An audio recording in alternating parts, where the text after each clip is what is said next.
So this is a little strainer, plastic strainer. It probably went to a bucket, I don't know. But one thing that you can do is you can have some sponges. These don't have water on them, and then you would have your two different things. You would have one with the tool, that's what we call these, and then you would have an empty one, and then your sponges. So your sponges would be wet in this one, and they would just be straining them. And they would do one at a time, and you would teach them that one at a time. Strain it, and then once it's strained, they would transfer it to the other container. These little sponges are facial sponges from the dollar store that we just cut up. You can use any sponges. But I liked these because they were like super thin. So they were perfect for that. Another water work, because in all of our classrooms, we have wet works and dry works. So we have a wet shelf and a dry shelf. So this is a potato masher. I bet you wouldn't walk down the aisle of a thrift store and think, oh my gosh, I need that in my classroom or in my kitchen for my practical life shelf. Well, this girl did. So you take your little wet works, should have got these wet, and you have your container. Sometimes it's good to have like a bigger bowl for wet works. And like I said, it would be wet, and then they would squeeze the water out. And then they would take them out, and they would put them back in the other container that was wet, and they would get more, and they would squeeze the water out. So they're watching cause and effect. They're getting to see what's happening. They're learning open and close. They're learning this grasp and having to squeeze, so they're using their muscles to do that, and their fine motor skills. It's kind of gross motor and fine motor because they're using like all their muscles. And they're getting to play with water. I mean, who doesn't want to do that? So that's a fun one. We have garlic presses too, and that's a smaller way to do it. You can also use lime juice things. So they'll put the sponge in there, and then they'll squeeze it. Same thing.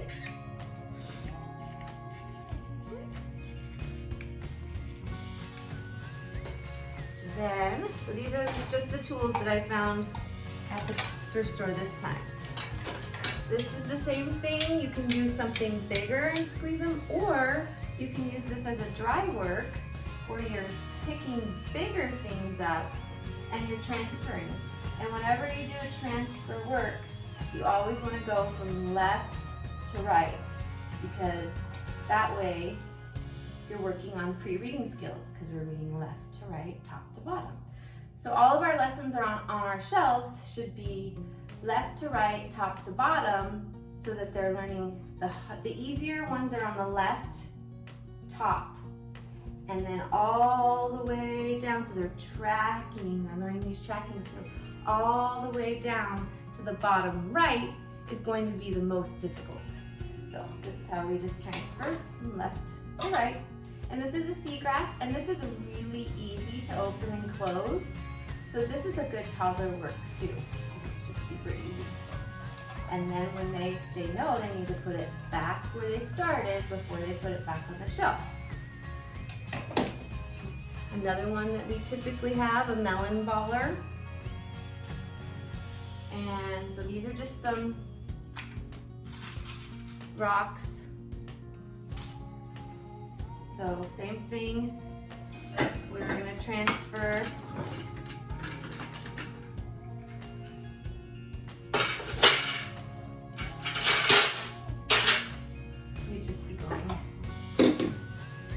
scoop, transfer left,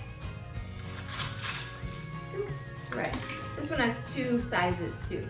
So we could say, you can put how many in the big scoop and how many in the little scoop. And you can ask them that ahead of time so that they're using their critical thinking skills and their scientific skills and their prediction. all that good stuff. So another tool, which you never would think about it, but is a baby spoon. And this one's got a little monkey on it. He's so cute. So this is great for toddlers because remember we want to use things that are their size. So we would want to use some smaller containers. Actually, these little plastic bowls, which are also baby food containers, are perfect for toddlers because they're light and they're small. So you can use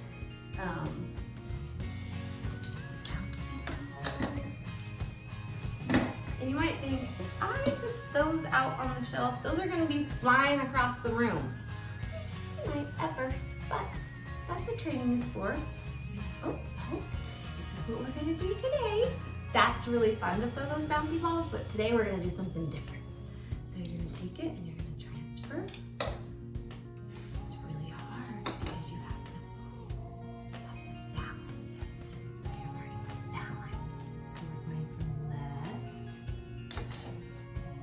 to right. And then we have to hold the bowl because if you try to get it like that, it's gonna go all over the place. So we have to hold the bowl with one hand. So we're really concentrating using hand-eye coordination. And we're gonna have to scoop it.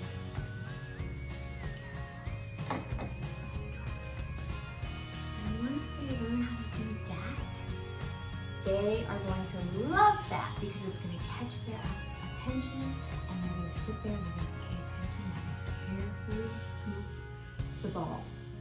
Something so simple. All right. Another thing that we have that I found at the thrift store are ice cream scoops. I mean, simple. Same thing, you could do this with the balls as well. And this is actually less difficult than using the smaller spoons. So you might want to start with this because it fits in there. It doesn't fall out so easily because it has little edges. So you can scoop from left to right. Same thing, ice cream scoops, and then you have coffee scoops. So if you have a coffee scoop, then you would have something smaller. So that's when we would use something like rice.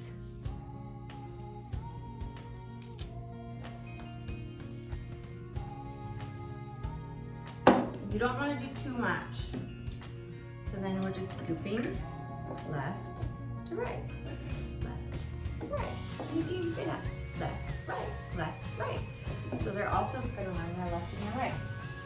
Another thing you can use is beans, but I have lentils here, which are hand flavored, by the way. Said that in the bag. So you just put your little lentils. So they're gonna learn something new. These are called lentils. And then you're just gonna scoop from left to right, left to right. And look at, if you have all of these things on your shelf, look at the beautiful colors and texture and size variation. And it's just so much fun to look at.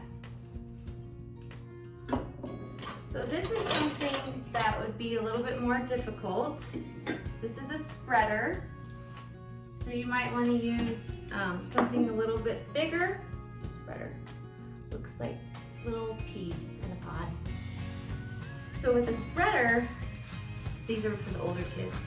They carefully have to get it on there, right?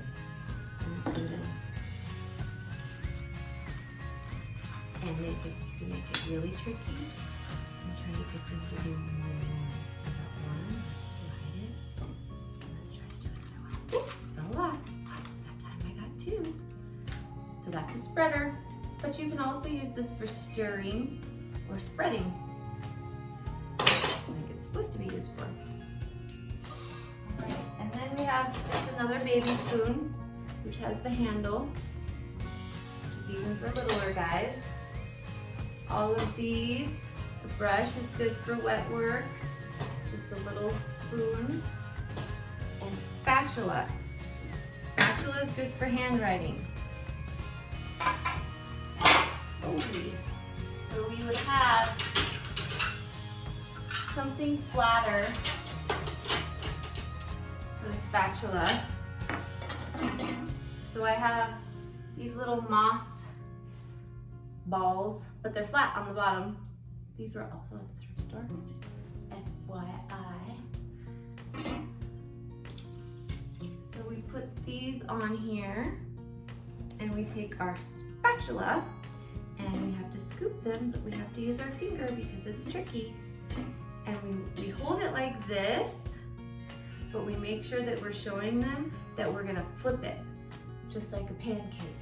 So we got it like this, and we're gonna flip it. And we flip it back. And we do another one, and we're gonna flip it, and flip it back. So this motion is the motion they need for handwriting. This, this, this, this, this. That's a muscle in their wrist that they don't use very often. So it's giving them that motion. Also, when you're painting on the wall, that's why we use easels, it's this motion, up and down. So we're gonna go flip, flip, and up and down. So those are all motions for handwriting skills. I think that is, oh, I have one more thing. Okay, so this is, well, the flowers, but I can figure that out. These things. I used to make my kids lunches and always make their little sandwiches and cheesing everything out of these things. And my youngest is 11, and he says, "Mommy, how come you don't make me little dolphin heart sandwiches anymore?" Well, guess what? This week I'm making them for him for his first week of school. But, okay, so we have our 2 trays. So for this one, you wanna make sure that the tray is all one color. You don't wanna have like a painting or something on it because they wanna be able to see it, the outside. Okay, so we will have, we're actually gonna do one. So this one, you would have this set up on your little tray. This is a pouring one. And you would have your rice.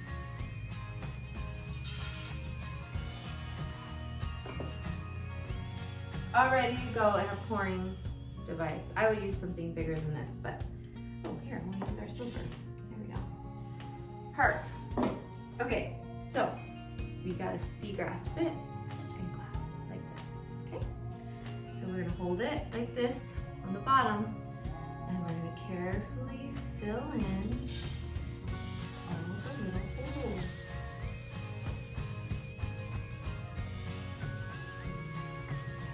From our mold. So then they're learning how to use a mold. How fun is that? It doesn't stay, but it'd be pretty cool if it did. If you'd used Play-Doh or moon sand or something like that, it probably would. But, so those are my fun dollar store finds. Or not dollar store, I'm sorry, thrift store finds. So that you guys can go to the thrift store and get all this practical life fun stuff.